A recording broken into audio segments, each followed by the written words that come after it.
In today's video, we're going to explore 5 different works by C.S. Lewis in a way that allows you to deeply reflect on each text presented. At the end of this video, tell me if you like this type of format we're presenting. Are you curious to know which books will be used? Here's how it will go. First, there will be a question for you to answer. Next, a passage from the book, and then a clear explanation of what that passage means. This way, you can reflect on your answer with the explanation. So feel free to pause the video after each question. Think, write, reflect. First question. As a Christian, have you truly treated each person as your equal? As another living being who also has flaws and can find salvation just as you have? Book, Mere Christianity. The Christian position is that every man should be treated as if he were Christ. That is what it means to love your neighbor as yourself. That is what it means when it is said, "Love thy neighbor will have fulfilled the law." But of course, that's not how we treat others in our daily life. Imagine yourself as a real estate owner, a Christian landlord, a landlord whose conduct is regulated by Christianity would not say, "I must treat my tenants as I would like them to treat me. I must remember that my tenants are men like me." Christianity tells him, "I am Christ. If you have been given a home and a business, it was as my agent and representative to those men. You should act in a way that I would act in your place." Imagine that each person we meet should be treated not just with respect, but with the love and consideration we would give to Christ. This is the essence of what it truly means to love your neighbor, a fundamental idea for Christians. The divine law teaches us that this sincere love for our neighbor fulfills all the commandments. However, in daily practice, we often fail to live up to this ideal. Let's take the example of a landlord, a real estate owner. If he is guided by Christian principles, his conduct towards his tenants should reflect more than mere justice or benevolence. He must see his position not just as a business opportunity, but as a mission given by God. Instead of treating his tenants merely as a source of income, he should treat them as if he were serving Christ himself. This means offering more than a fair contract. It involves compassion, understanding, and a genuine desire to improve their lives. Conclusion: being a Christian in any part of life, each interaction, each decision should be seen as an opportunity to represent Christ on earth. Jesus came not only to save us, but to serve as an example to be followed. And from this, we draw our faith in God. For if we start to act more like Him, we will have our place reserved by His side. Second question. With everything you've learned so far in your life, are you afraid of what the future holds? Book, Letters to Malcolm. Chiefly on prayer. Imagine yourself a living book, a manuscript still being worked on. Consider how difficult it would be to read a page of your own life book and fully understand what is written on it. Even more challenging would be to read it before the other pages are written. Reading such a manuscript wouldn't be like reading a book that's already finished. Things wouldn't come in a logical, neatly arranged order, but would be chaotic, sometimes contradictory. Yet this chaos is what we call real life. From this passage, we can understand life as a book in constant writing, where each page contains experiences, thoughts, and emotions that have not yet reached their conclusion. Each lived moment is recorded, without the benefit of revision or the perspective that time or additional context might offer. It's a view that highlights both the beauty and the complexity of living without a definitive script. The idea of reading a page of our life without knowing the following ones evokes the reality that each decision, each event, is not final or complete in itself, but part of a larger process, often incomprehensible at the moment it occurs. This is because life, unlike a well-structured book, does not present its lines in a logical and predictable sequence. Events and choices overlap, contradict each other, and often only gain meaning when viewed in conjunction with the past and a future still to be discovered. This view can be unsettling, but it is also liberating. Understanding life as an open text allows us to accept uncertainty and chaos as natural parts of the human experience. The lack of logical order and the presence of contradictions are not flaws to be corrected, but aspects of any personal narrative that is still being formed. Thus, we face each day not only as authors, but also as eager readers, discovering and interpreting our own story as it unfolds. Conclusion: We should not fear the future if we have a past to learn from and the present to shape. Moreover, the future does not depend solely on us, as it is uncertain, and we never know what is coming. Our only certainty is that God will be with us to guide us in good times and bad. If you are enjoying this content, it was God who brought you to this channel. Subscribe and like this video. Third question. You might wonder why you have experienced or are experiencing so much suffering in your life. Maybe the universe is against you. Maybe it's karma. Maybe it's a divine work. Reflect on this before continuing. Book, The Problem of Pain. Suffering can be a burden or it can be a redeemer. It all depends on how the individual perceives their pain. If they see it as an injustice imposed on them by the world and they revolt, their pain can destroy them. But if they see their condition as part of a divine plan, pain can be the means by which they achieve perfection. The idea that suffering can have different meanings in a person's life depends on the perspective with which they view it. When a person understands suffering as an injustice or a punishment imposed by the world, this view can erode their spirit and deepen their pain.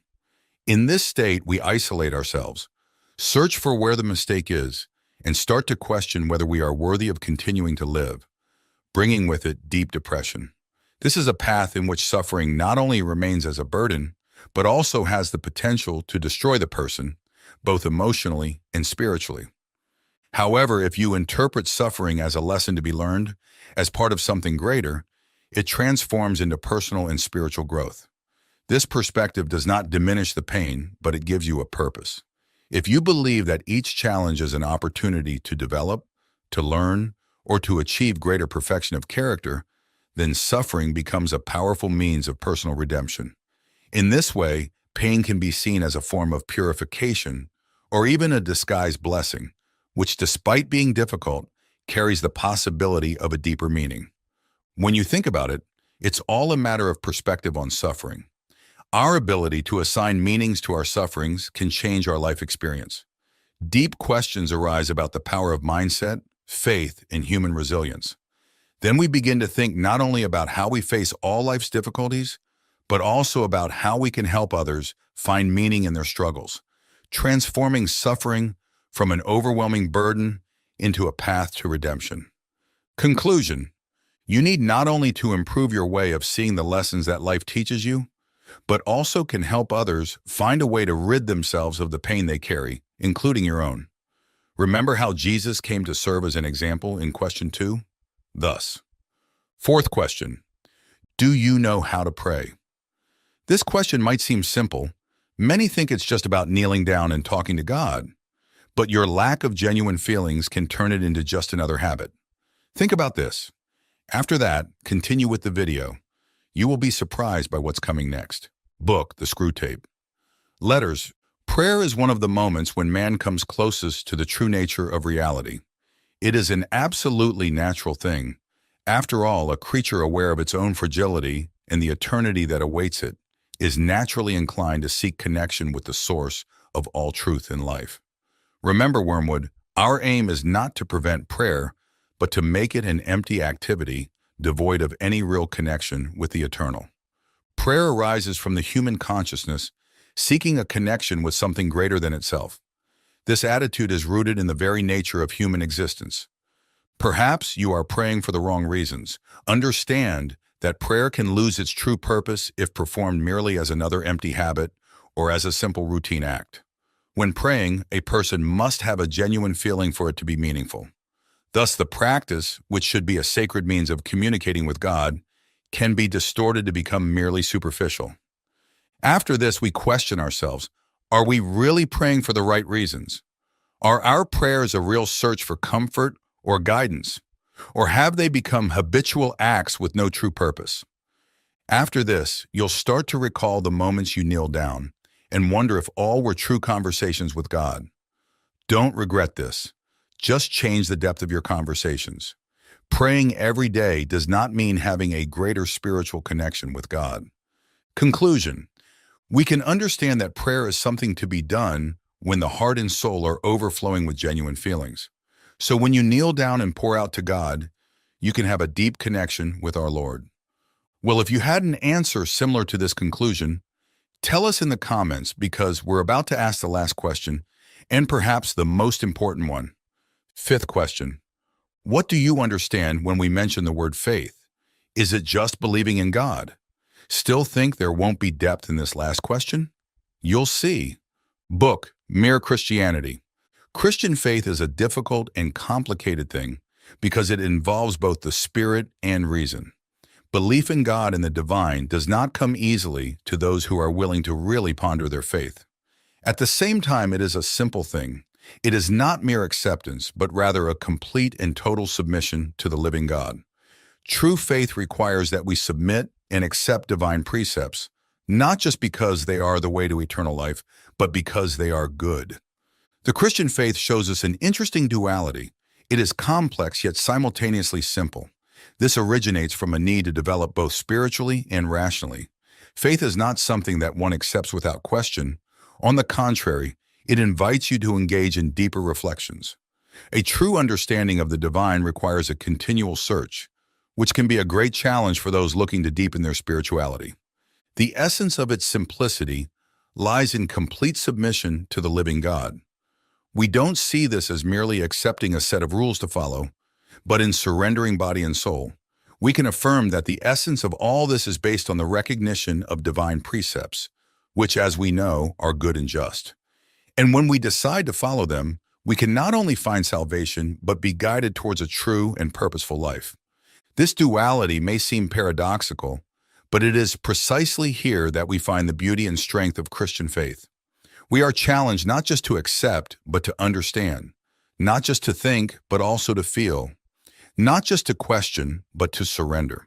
This balance between intellect and spirit is what can make the journey of faith so profoundly transformative. When we think about the origin of our faith, if we dig deep, we can understand how we act when it comes to having faith. Do we lean more towards reason or emotion? Are we open to questioning ourselves deeply? Or are we satisfied with a superficial understanding? And most importantly, are we willing to completely surrender to what we consider divine? These questions help us understand how we handle our faith and whether we are in complete balance so that there are no doubts in our hearts. Conclusion. Our faith is composed of reason and emotion. You rationally understand that God is a being